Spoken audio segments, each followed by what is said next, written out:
Tirada goy. Aw natay tirada karon goy. Maglitsyon tag ulo sa baboy karong adlaw goy. Kasi natingala mo ba nganong ulo ra na yung gilitsyon? Nakadagan pud niyang lawas goy. Muna ang nabilin ulo kay wala may tiilang ulo. Buang man siguro ko.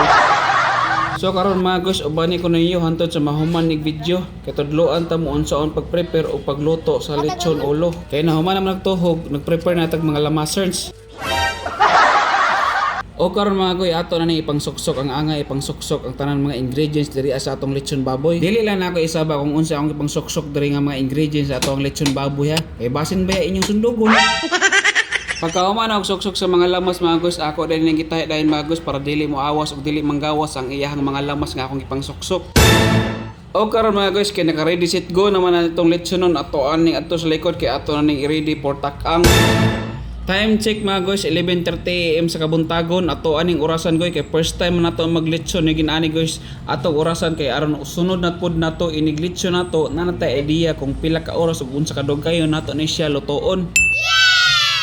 Kini ang paglechon mga guys, tinginan lang kinigtaas nga pasensya nimo. Kinahanglan mga guys mag-focus ka sa pagtuyok-tuyok ani. Kay kun di man nimo tuyok-tuyokon mapagod man eh. May pag nagprito na lang ka.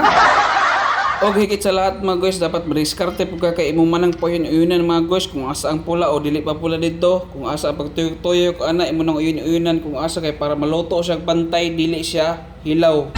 So after 3 hours mga guys, mo na siya mga guys, pula-pula na gud siya mga guys. Mga 30 minutes na lang siya ani, awa na luto na ni, kumbati na ni. Wow. O nya mga guys, mo na resulta sa tong lechon ulo mga guys no. Aroma goods, sounds goods, and the taste is very good. So paki-like and share lang ta sa tong video mga guys para mapilian mo sa atong 100 Gcash. Let's go.